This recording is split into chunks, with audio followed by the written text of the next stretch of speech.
Presidential Management Staff ASEC Joseph Encabo. Magandang araw po sa inyo, ASEC Encabo. Magandang araw po, magandang umaga po, Sec Mart and Yusek Rocky at sa lahat po ng nanonood ng programa nyo ngayon.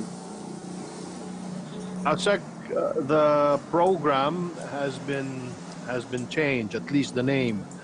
Ginawa po natin itong hatid tulong to avoid confusion. So, kumusta na po ang programang hatid tulong para sa ating mga kababayang stranded sa mga urban areas? Well, sa ngayon, SecMart, masaya po akong i-report sa inyo at sa lahat ng mga viewers, sa mga kababayan natin, na ang hatid tulong po ay umabot na po sa mga 53,000 plus na stranded individuals na natulungan po natin. So, ongoing po ang ating assistance sa kanila at patuloy po kami nakikipag-ugnayan din sa mga kasamaan po natin sa iba't ibang ahensya ng gobyerno. What type of assistance po ang ibinibigay natin sa mga beneficiaries po ng hatid tulong program? Unang-una po, ang primary obligation at ang responsibility ng national government is to provide transportation to the stranded individuals. No? Pangalawa po, nagbibigay din po tayo ng food assistance at financial assistance sa mga stranded individuals who are considered to be in crisis situation. So yun ay pinapangunahan po ng DSWD. At ang iba naman po, pag mayroon pong nahihirapan pumunta sa lugar kung saan sila ay sasakay at ihatid, nandyan po ang DOTR at ang Philippine Coast Guard, kasama po natin sila sa pagsundo ng mga LSIs natin na nahihirapan pong sumakay papunta po sa area of departure ng ating programa. Opo, ASEC Joseph, maganda umaga po. Nasabi niyo nga po, nasa 53,000 na po yung ating natulungang locally stranded individuals.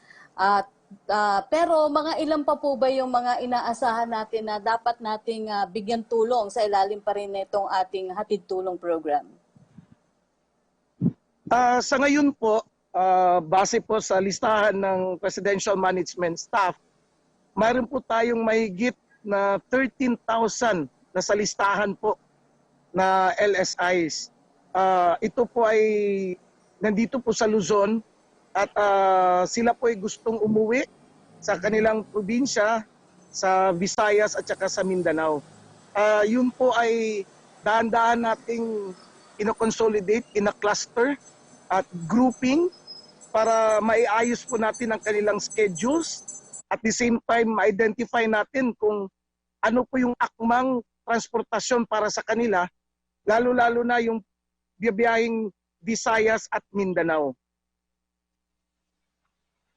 How are we coordinating with the LSI at mga LGU where they are stranded? Kailangan ba nilang magpalista sa mga host LGU nila para mapasama sa program? How does it work, sir?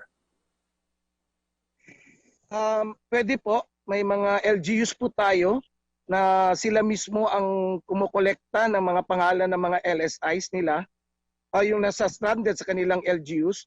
At kapag nakuha na po nila yon, fino-forward po nila sa PMS o sa ahensya ng DOTR kung ito po ay mga stranded students. Kung mga stranded workers naman ay fino-forward po at sinusumite sa tanggapan ng DOLE. Ang mga stranded tourists naman po ay pinapasa po sa opisina ng DOT o Department of Tourism. At kung OFW naman po, ay maaari pong ipasa ng LGU sa tanggapan ng OWA. So yun po ang mga kategorya din ng mga LSIs na tinututukan natin.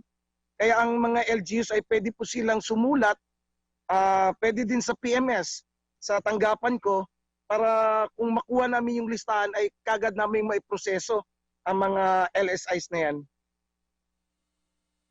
Napabalita yung mga kababayan nating na-stranded malapit sa NLEX. Ang ilan ay OFW, kung saan ay nilipat na sila sa Villamor Air Base at sa Philippine State College of Aeronautics. May update po ba sa sitwasyon nila, sir?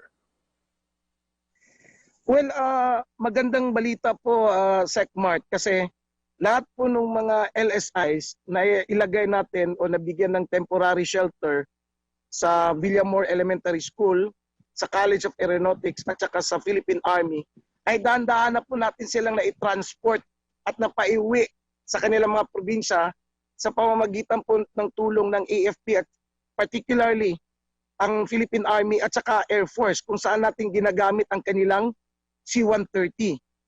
Kung galing man po sila sa labas ng Villamor, sinusundo po sila ng PCG, ng Army at saka ng Air Force para i-house po sila, bigyan po na ng temporary accommodation doon sa nabanggit nating temporary shelter facilities. So sa ngayon po, kaninang umaga pala, may naipalipad po tayo mga around 60 to 65 LSIs bound for Mindanao. So kahit po sa konteksto na ang ating mga transportasyon ng gobyerno ay limitado, nandun pa rin po ang ating dedikasyon at ang ating serbisyo na talagang tinutulungan po ang ating mga LSIs. Opo, Asek Joseph, may tanong lang po si Laila Sadaveria ng Daily Inquirer. Ito po yung kanyang tanong para sa inyo. What is the government doing about concerns that LSIs returning to the provinces could be spreading COVID-19 because several of them turned out to be positive? Requirement ba o hindi ang COVID-19 testing before they leave? Salamat po sa tanong. At least ito ay maipahayag ko at mapailiwanag sa publiko kung ano po ang mga protocols na sinusunod ng Technical Working Group in relation po sa hatid tulong. Unang-una, pag natanggap po namin ang mga pangalan, pinupool po namin sila, tinitipon po namin, at lahat po sila ay dadaan sa rapid testing. Kung saan mismo ang mga doktor ng ating pamahalaan ang mismong nag-administer o nagfa-facilitate ng rapid testing. Kapag negative po ang isang LSI, may oportunidad po siya at makakasama sa isang biyahe o pauwi ng probinsya. Kapag positive po ang isang LSI, kaakibat po natin ang DOH at ang Bureau of Quarantine, kung saan ang isang LSI na positibo automatic po nilalagay sa isang quarantine facility or isolation facility. Dadaan po siya another 14-day quarantine at will be subjected to a confirmatory test. So kami po sa Technical Working Group ng hatid tulong, kung saan ang PMS po ay isang orchestrator, convener at coordinator ng programang ito, sinisigurado po namin na lahat ng mga LSIs bago lilipad o bago sasakay ng barko o bago sasakay ng bus, lahat po ay dumadaan sa rapid test. At ang utos ko po sa kanila ay never po pasakayin ang mga LSIs na positibo. Kapag negative po ang isang LSI, binibigyan po namin ng impormasyon ang isang receiving LGU para yung receiving LGU po ay kampante nilang tatanggapin at i-welcome ang kanilang mga constituents. Yun po ang una.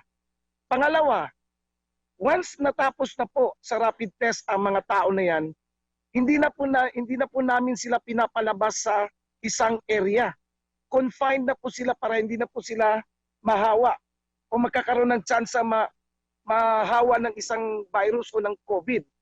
So once nandun sa isang facility, confined po sila, binabantayan po natin yun. Ganun po ang sistema ng hatid tulong.